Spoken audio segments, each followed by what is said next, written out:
desde la Iglesia Pueblo de Dios en Carlos Espegacini, sin inventar nada nuevo, siendo directos, siendo lo mejor que podemos ser, porque lo más simple es escuchar, luego sentimos. Este es el espacio directo para un mensaje simple. Porque ya no hay diferencia de nacionalidad, ni de clase social, ni de sexo, porque todos somos uno en Cristo Jesús.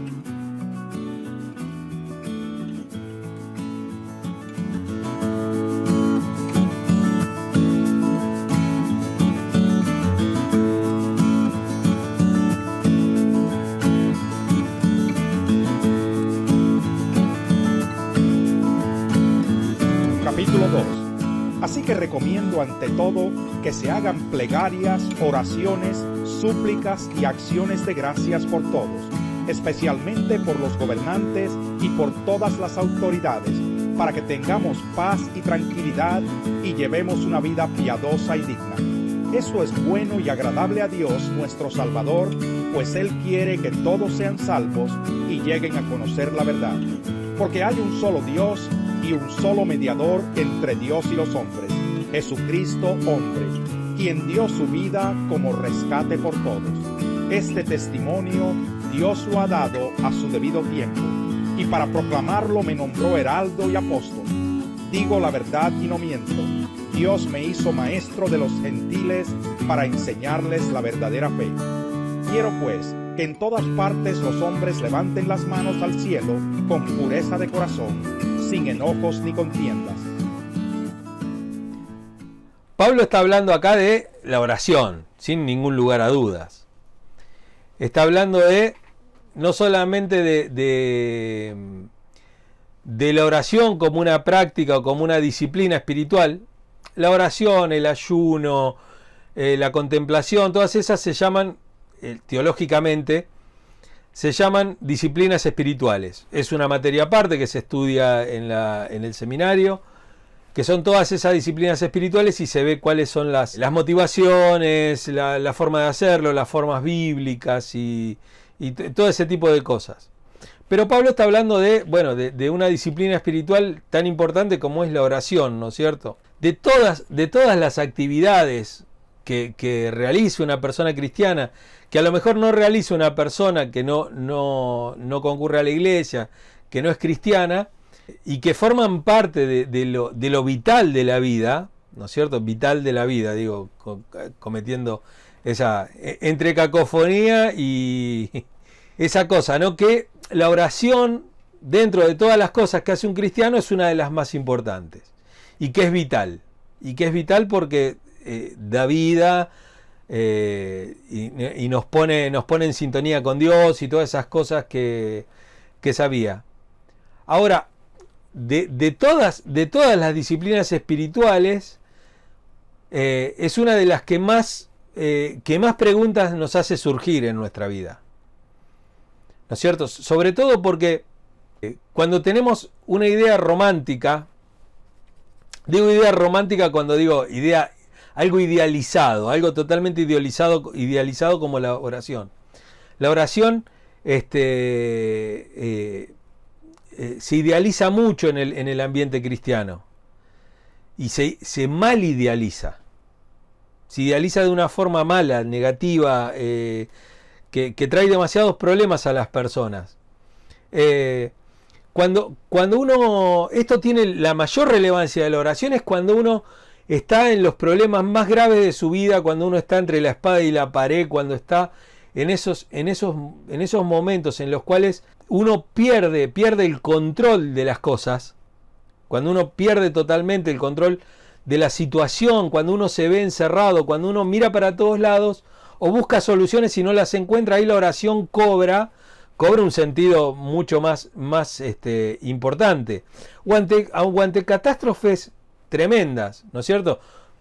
Yo les conté que ya lo he dicho, hay un autor, un judío, Viktor Frankl, fue un judío que fue preso en Auschwitz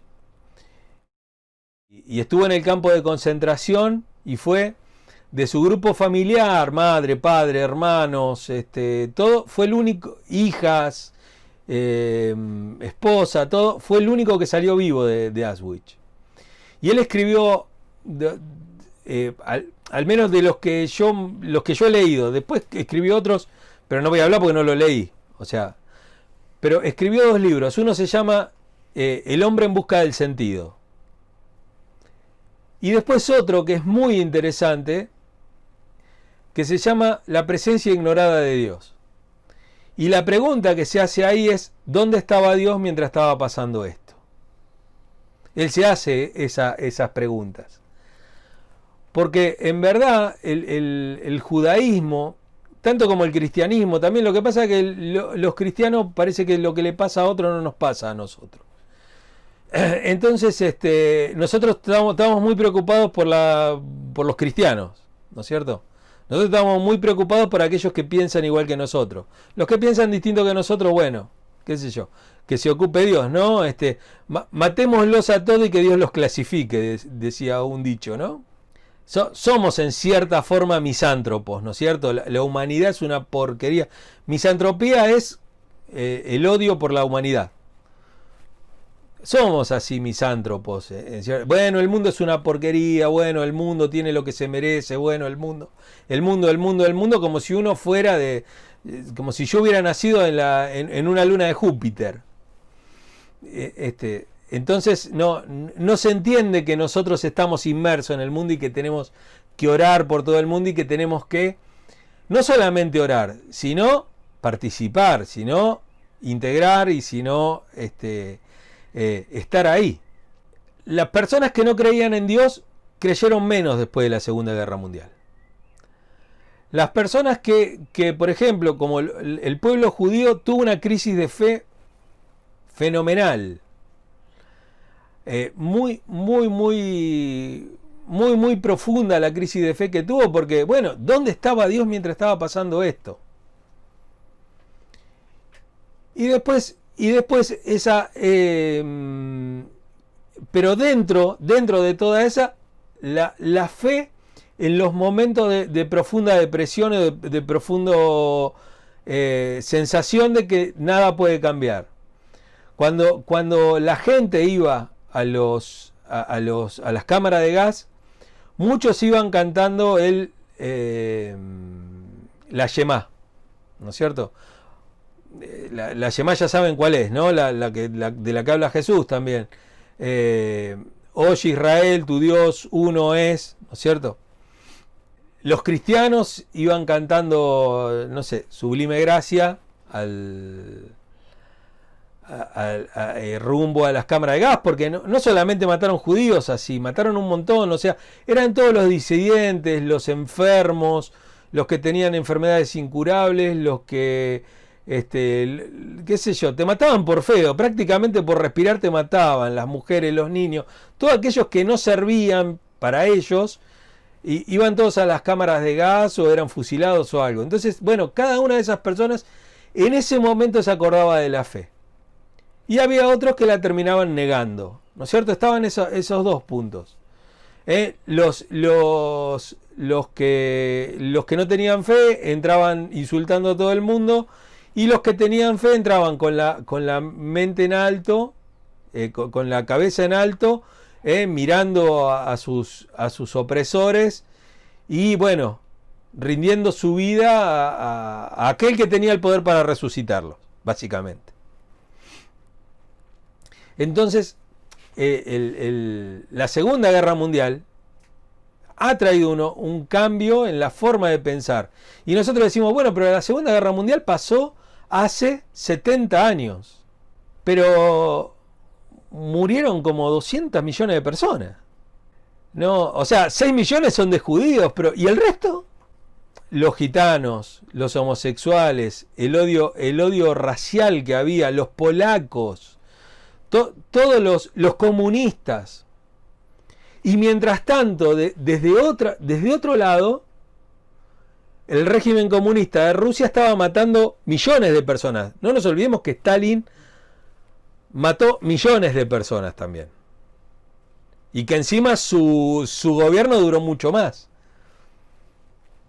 y que Mao Zedong en China estaban matando gentes y que en Italia también los fascistas mataron muchísima gente. Y bueno, así, o sea, los dictadores salen por todos lados, digo, y como que, bueno, pasaron 200 millones de personas que se murieron en la Segunda Guerra Mundial. Ya se había muerto un montón en la primera. En la segunda se murieron muchos más. Entonces la escala va y uno como que se va acostumbrando. Y bueno, entonces... Y ahí pasa lo que dice Nietzsche. Nietzsche dice, Dios ha muerto. Y nosotros lo hemos matado. Y él no dice que Dios se ha muerto porque Dios estuviera vivo para él y en un momento se murió. Él lo que dice es, miren, a esta altura de las circunstancias tenemos que hacernos cargo de que estamos solos en el universo. Y que si nosotros no hacemos algo, no va a haber ninguna cosa extraña, exterior o suprema que nos venga a salvar. Él dice, nos tenemos que poner la humanidad al hombro. Y eso pegó muy fuerte después digo, de la Primera Guerra Mundial, después de la Guerra de Corea, la Guerra de Vietnam, todas esas cosas que vimos, la Guerra de los Contras,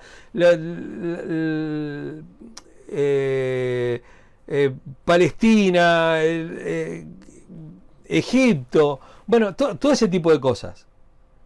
Fueron gravísimas, hemos vivido momentos como sociedad, bueno, ahora estamos viendo una pandemia, ¿no es cierto? Millones de personas muertas en el mundo, millones enfermos, las economías paradas, hambruna, protestas, saqueos, vemos todo ese tipo de cosas y ahí la gente se hace esta pregunta, ¿dónde está Dios? ¿Dónde está Dios en todo esto? ¿Qué pasa que no aparece? Porque en estos momentos así de tensión y que tienen mucha adversidad, los hombres o las mujeres instintivamente comienzan a orar, ¿no es cierto?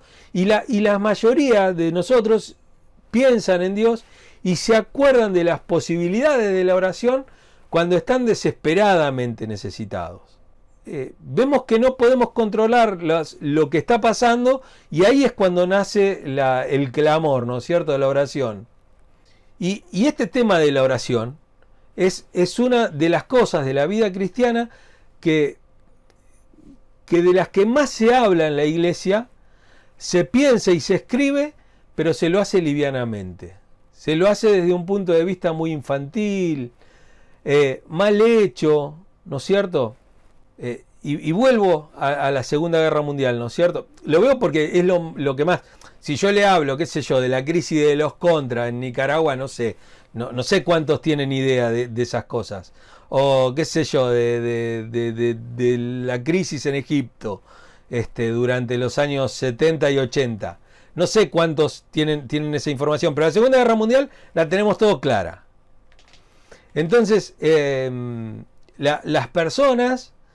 en ese momento se empezaron a orar por la seguridad de la gente que iba a la guerra, por alguna persona conocida. Y finalmente, si nosotros vemos esos pedidos de seguridad, no terminaron siendo respondidos. La gente murió, volvió con problemas postraumáticos, volvió con un miembro menos, con problemas de salud, algunos atacados por... los millones de personas que quedaron después, porque nosotros decimos la bomba de Hiroshima, mató 22.000 personas. Uy, bueno, pero entre las 200 millones, 300 millones de personas que murieron en la guerra no es nada. Bueno, está bien. ¿Y los millones de personas que murieron después? A causa de eso, la Tierra hoy tiene problemas a causa de las bombas atómicas. Y siguieron muriendo personas y se siguieron enfermando. Y nosotros nos podríamos preguntar, ¿dónde está Dios que no guardó a toda esa gente? ¿Dónde estaba Dios en ese momento? ¿Dónde estaba en una nación cristiana como Estados Unidos? ¿Dónde estaba Dios guiando a un presidente como Truman, que juró por estos santos evangelios, como juran todos, y después fue y mató un montón de personas. No, pero bueno, pero había que terminar la guerra. Y hoy sabemos, desde nuestra... Que todo se debió, que esas dos bombas no se debieron a que Japón no se iba a rendir. Se debieron a un movimiento político para que Stalin no tuviera poder. Porque si Stalin le ganaba a Japón, iba a tener más fuerza. Y Estados Unidos se quería quedar con las islas de Japón. Bueno, ahí tenemos la razón. Pero Dios no hizo nada. Dios no los aconsejó. Dios no aconsejó a ese. No. ¿Qué pasó con la iglesia de Estados Unidos? No estaba orando, no estaba pensando, no pasó nada. Y vamos a suponer que la iglesia de Estados Unidos estaba orando profundamente porque sabía que se venían las bombas. Dios no respondió. Dios terminó sin responder. Y entonces tenemos que ir de vuelta a este pasaje y a este versículo en especial. El versículo 8. Quiero pues que en todas partes los hombres levanten las manos al cielo con pureza de corazón, sin enojos ni contiendas. Básicamente es eso. Es esa la clave de la oración. Esa es la razón, a veces, por la cual pensamos que Dios no responde las oraciones. Recuerdan ustedes, ¿no? Piden y no obtienen porque piden mal. Piden mal, piden para sus propios deseos, dice Santiago. ¿Cuántas veces en nuestra oración, en vez de tratar de que Dios cumpla con nuestros deseos, nos acercamos a Dios por medio de la oración pidiéndole que no se haga tu voluntad, que no se haga mi voluntad, sino la tuya? ¿No es cierto? Tu voluntad, Señor, por lo más difícil que sea. No me importa, ¿no? El otro problema muy común de la oración es que tenemos como unas conclusiones generales sobre la oración, ¿no es cierto? Decimos, bueno, hay que orar de tal manera, de aquella manera, porque aquella persona obtuvo tal cosa. Nosotros nos basamos en los testimonios de la iglesia, en los testimonios de las personas de la iglesia. Decimos, bueno, aquel le respondió de tal manera, entonces esa es la manera. El grave problema también de la iglesia es que no solamente usamos los testimonios de nuestra iglesia, sino que usamos los testimonios que están en la Biblia sobre oraciones contestadas. ¿Cuántos tienen alguna Biblia que tiene una parte que dice oraciones contestadas en la Biblia? Yo tengo ahí una Biblia de estudio que dice oraciones contestadas en la Biblia. Y dice que oraciones contestadas en el Antiguo Testamento y en el Nuevo Testamento. ¿No? Oraciones contestadas, oraciones realizadas por Jesús. Oraciones contestadas, todo así. ¿No es cierto? Tienen como ese método de estudio muy sistemático. Después tenemos miles de libros escritos sobre la oración. El modelo de la oración de Jabes, la forma en que oraba Daniel, la cuarta dimensión de John Quichó, no sé, miles de cosas. Buenos días Espíritu Santo, no sé, ore para un cambio, piense para un cambio, todo ese tipo de cosas. Eso manipula nuestra forma de ver la oración. Siendo la oración, dijimos, lo vital en la vida de un cristiano, porque es el respirar del cristiano. Lo que también nos lleva a esto es a no entender a veces, a no tener discriminación, en el buen sentido de la palabra. Uno discrimina el bien y el mal, entre las respuestas, las verdaderas respuestas a la oración y las circunstancias que pueden parecer respuestas a oración. Cosas que pasan y que nosotros las tomamos como una respuesta de oración. Y a veces no son respuestas de oración. Vamos a tomar un caso. yo digo, oh Dios, ¿cómo necesito? No sé, voy a poner un caso conocido. Un tanque para mi casa. Necesito un tanque de agua para mi casa. Entonces, viene una persona que se enteró y me regala un tanque. Eso no es una oración respondida. El corazón de las personas se mueve, porque ¿cuántos hay que tenían un tanque o que tenían el dinero para el tanque y no lo dieron? Y después está el otro camino también. Trabajo, junto el dinero y me lo compro. No es una oración respondida. Lo que hay ahí es una decisión de la persona en decir, yo esto lo voy a lograr. Después está si él ora para que Dios le dé la fuerza para ir a laburar y las ganas, todo lo que quiera. Pero digamos, Dios no materializó un tanque arriba de la casa de la persona. Son cosas que pasan. Son cosas que pasan. Y a veces tenemos la oración con ese pensamiento mágico, ¿no es cierto? Fíjense que Primera Tesalonicense, capítulo 5, verso 2 nos dice que lo examinemos todo y que retengamos solamente aquello bueno.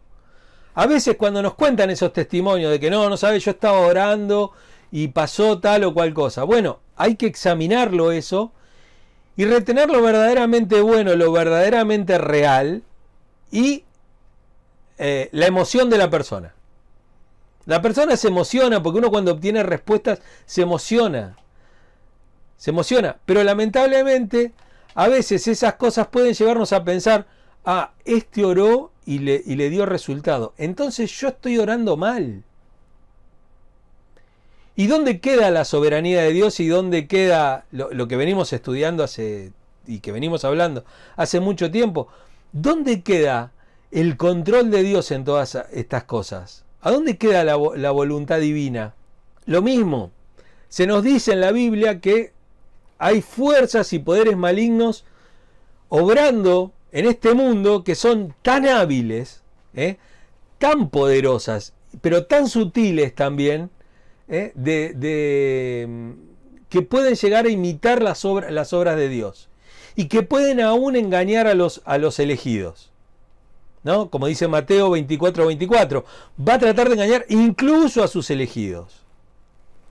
Hay cosas que engañan a las personas. Y no, esto es una cosa de Dios.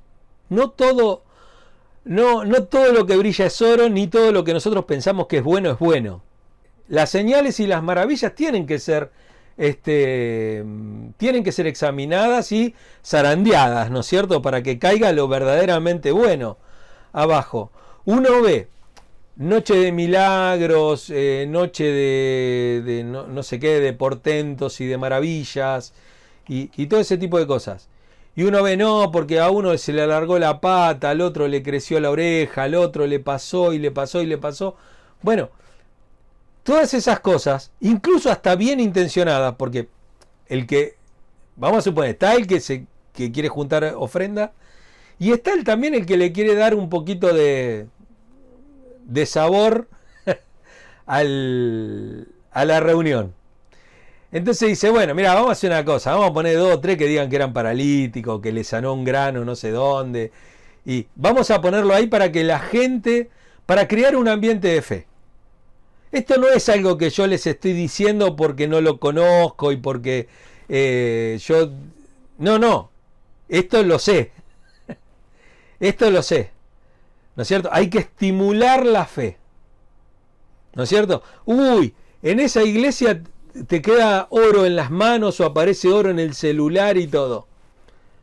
Y después nos dimos cuenta que era purpurina. ¿No es cierto?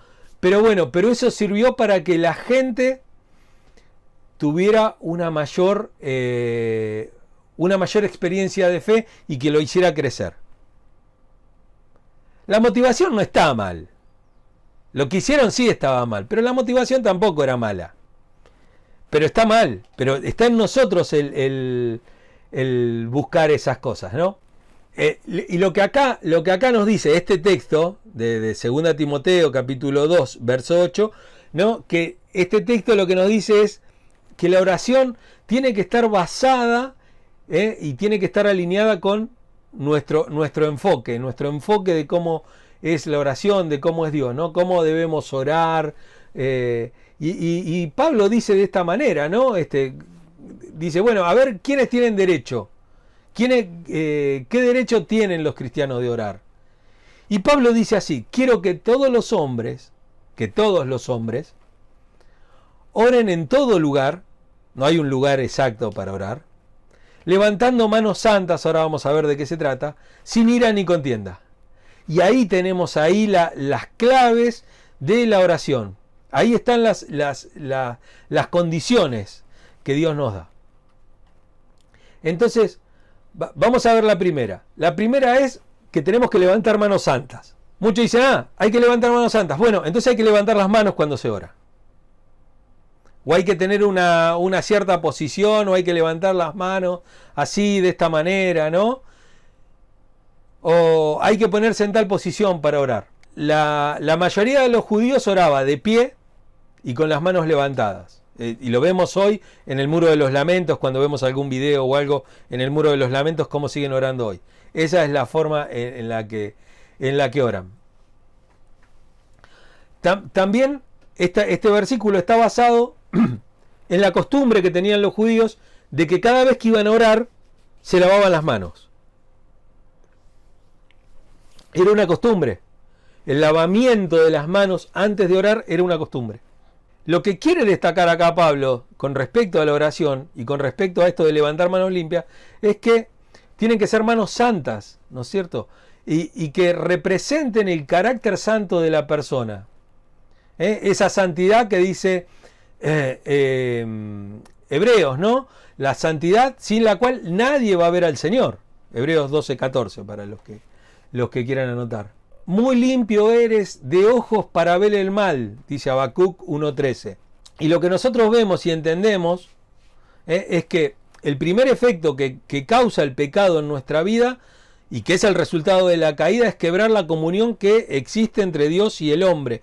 Eso es lo que ocurrió y por medio de eso el hombre perdió el derecho a comunicarse con Dios, a hablar con Dios y a pretender que Dios lo escuche. Pero vemos en Jesús un camino nuevo y vivo, ¿no es cierto? Donde, como dice Hebreos 10:20, un camino nuevo y vivo. Ya hablamos de este pasaje en otra prédica, que nos lleva a la misma presencia de Dios. Yo soy el camino, la verdad y la vida, ¿no es cierto? Él está ahí, él es ese camino y todo. Y eso es lo que nos da acceso al Padre. La primera pregunta que nos tenemos que hacer con respecto a esto, ¿cómo puedo acercarme a Dios? ¿Y qué derecho tengo de orar, ¿no es cierto? Para el cristiano, lo más simple es la sangre de Jesucristo. O sea, la muerte de Jesucristo en favor nuestro. Pero también tenemos que saber, y tenemos que verlo. Acá, a lo mejor ustedes agarran una prédica de hace 2-3 semanas atrás y me van a decir, Sergio, pero vos dijiste algo que medio que se lleva de los pelos con esto.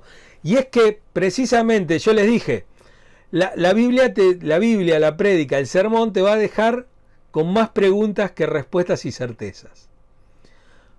Porque todas las cosas están en la Biblia. Está el no preocuparme por el pecado porque el pecado fue resuelto en la cruz del Calvario. Y está también la parte de que yo me tengo que cuidar y tengo que guardarme de todo mal y practicar la verdadera religión que dice Santiago, ¿no? Porque entre el tema social de lo que habla Santiago, también dice, y guardarse sin mancha del mundo. Está esa circunstancia ahí en la Biblia. Están las dos. Está el que no conocía pecado, por nosotros lo hizo pecado para que nosotros fuésemos hecho justicia de Dios.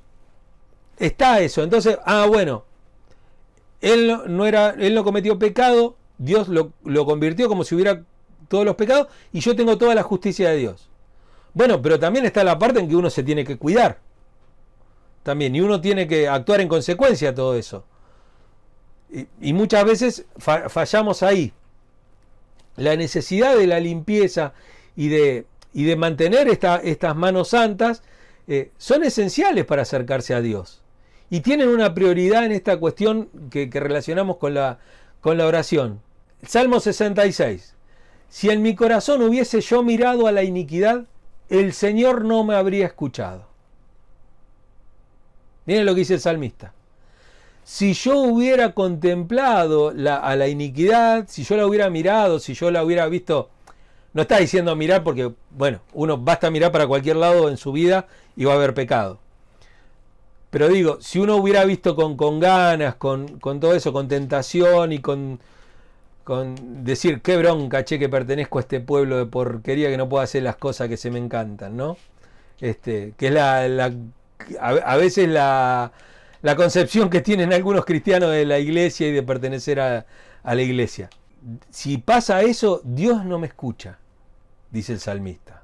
En Ezequiel 14:14, si estuviesen en medio de ella estos tres varones, Noé, Daniel y Job, ellos por su justicia librarían únicamente sus propias vidas, dice Jehová el Señor. Fíjense cómo nosotros tenemos la oración del justo vale mucho, por otro lado, ¿no? La oración del justo vale mucho, Santiago. Puede lograr grandes cosas.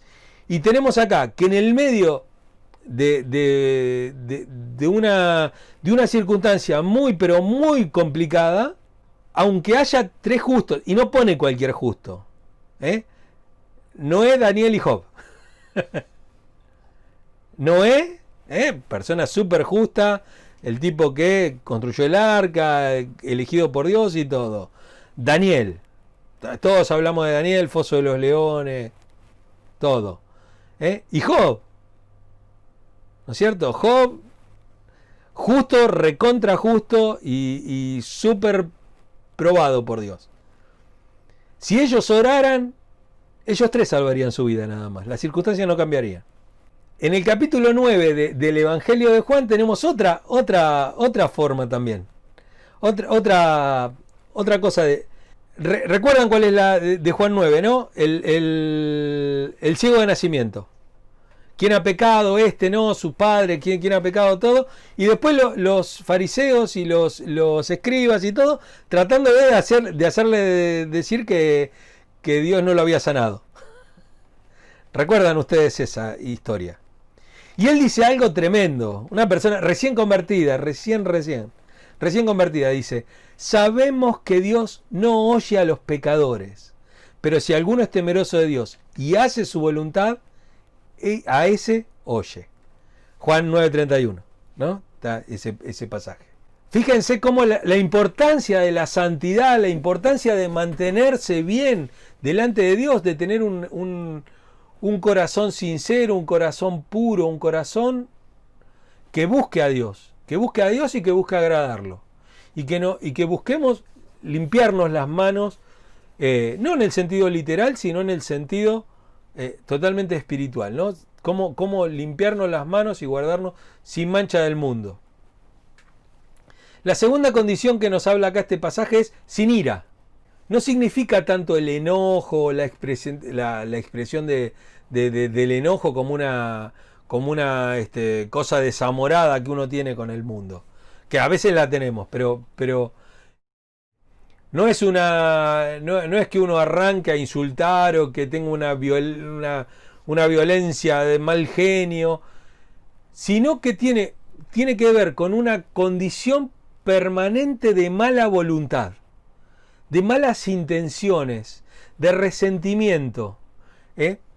No solamente las acciones, sino también el enfoque que tenemos hacia la actitud de otros.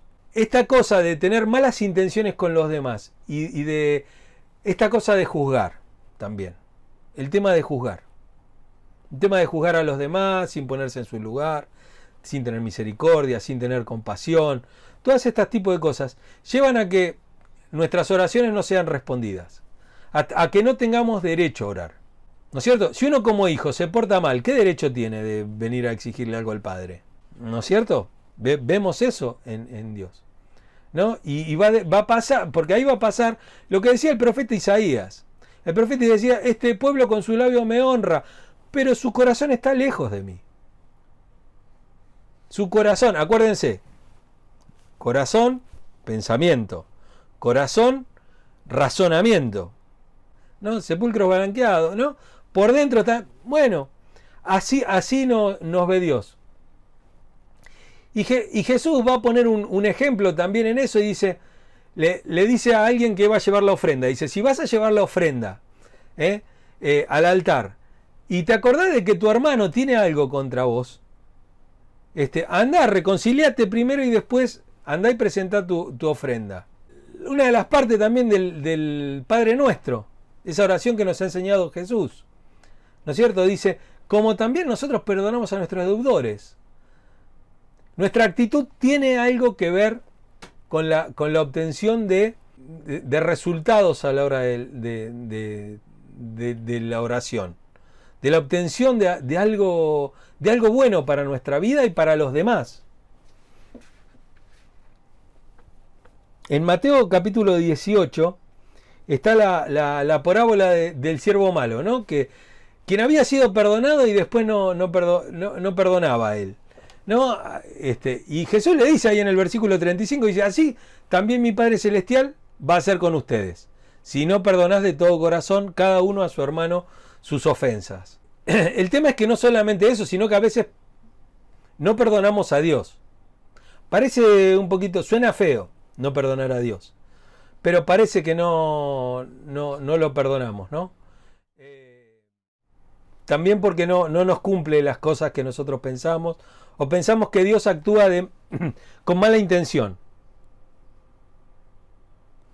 La tercera condición es sin contiendas, y no solamente la contienda con los otros, sino en una contienda con nosotros mismos, que tiene que ver más que nada con las dudas con respecto a la motivación de Dios, el corazón de Dios, así como la semana pasada, la otra semana hablábamos de los dos hijos, de la parábola del hijo pródigo, del padre pródigo.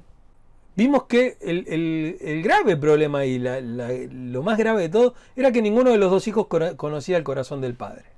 Y a nosotros nos pasa eso. Ese es el tipo de contienda. Hebreos, capítulo 11, nos habla sobre el tema de que, bueno, Dios es. Bueno, ¿qué es para cada uno de nosotros?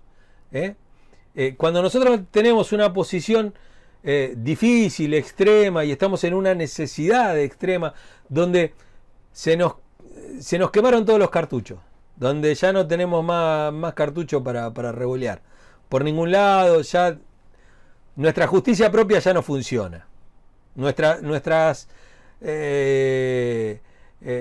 tretas de zorro viejo ya no van más, ¿no es cierto? Uno piensa que tiene toda la sabiduría, todo, y no hay caso por dónde entrarle, no le entra bala a la situación, y que ya no sabemos ni qué decir ni a quién concurrir.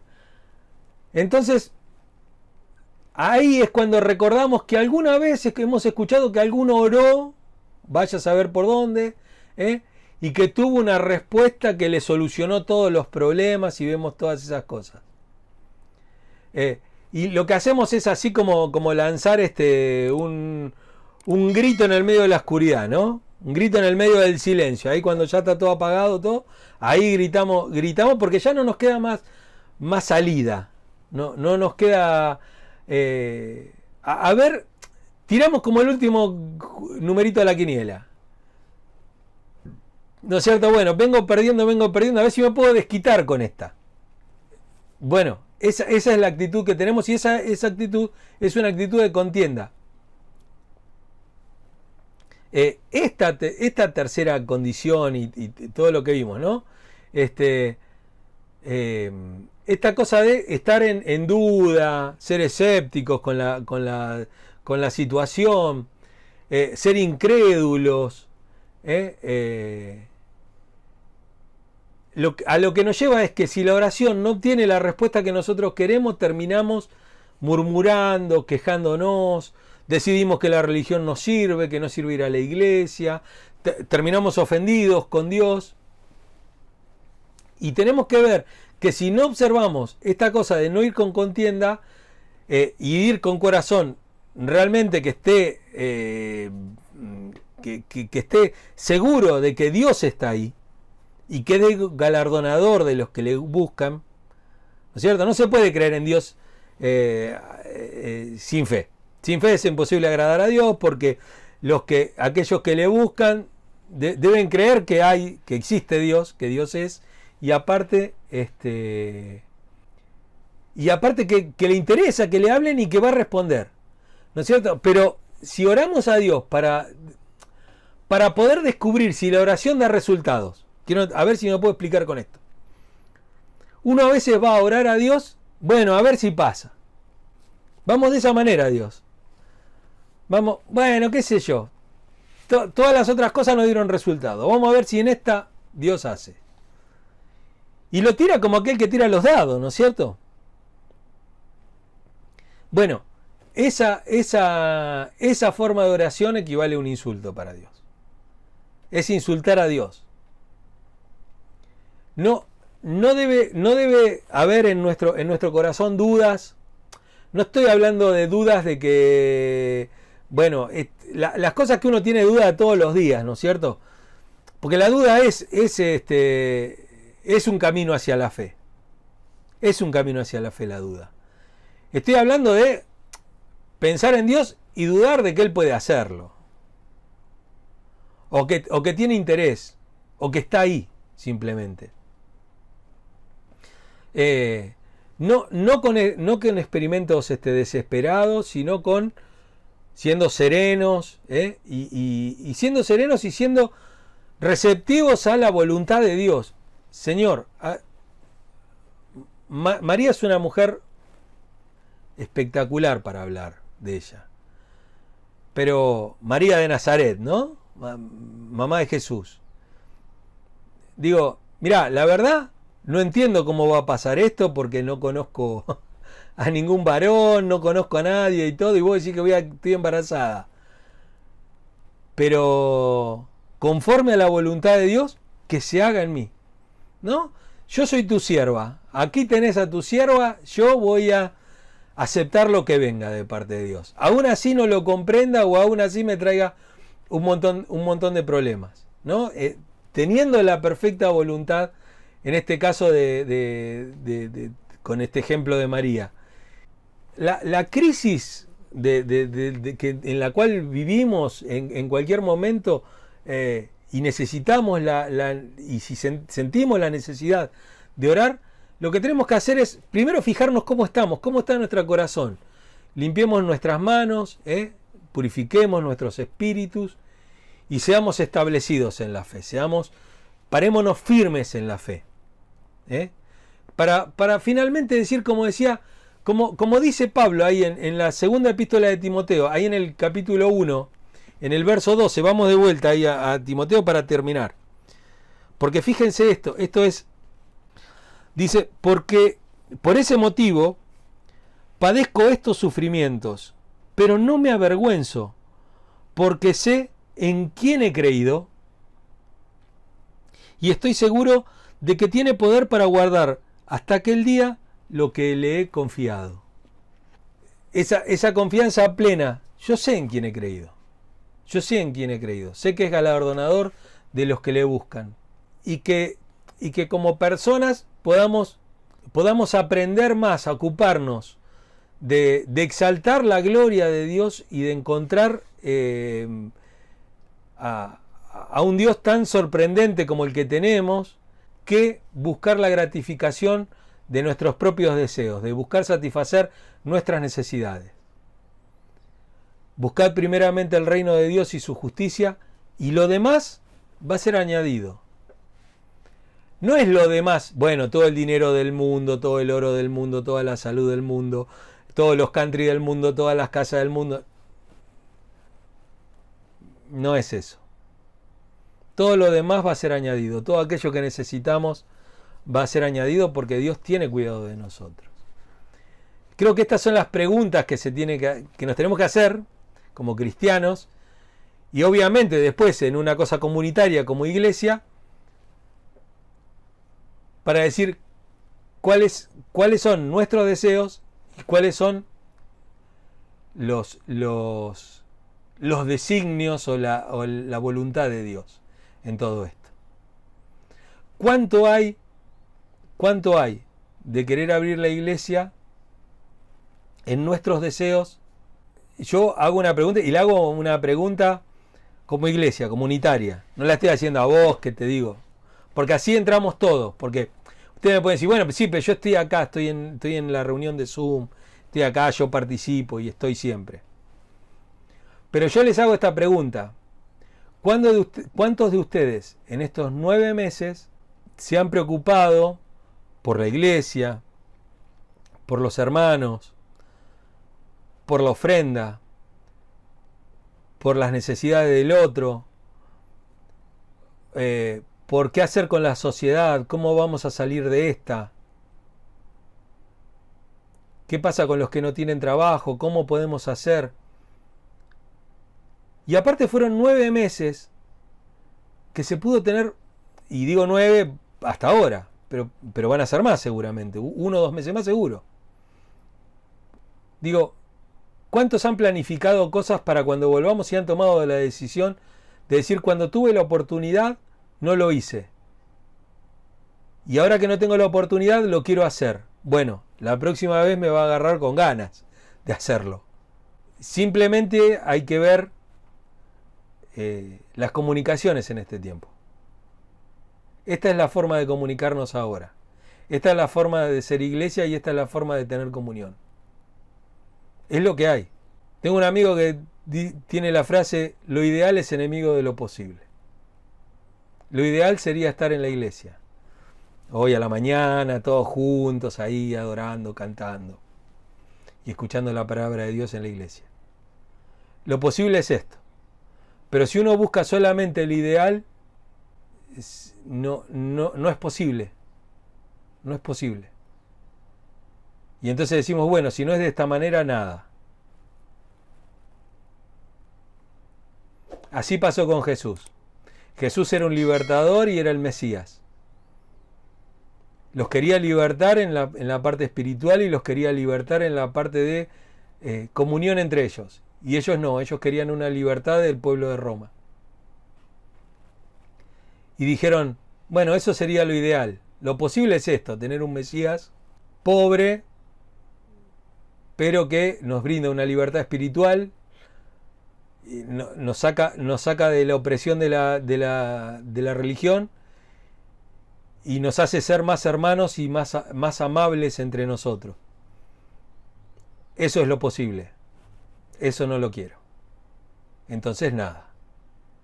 Y así pasó Jesús por esta tierra. Nada. ¿No es cierto? Es una buena semana para orar. Con manos limpias, sin iras ni contiendas en nuestro corazón. Bueno, que Dios nos bendiga, los bendiga, y que bueno, que pronto pueda pasar lo que tenga que pasar y que nosotros estemos ahí listos para afrontarlo y para llevar todas nuestras peticiones delante de Dios. Amén.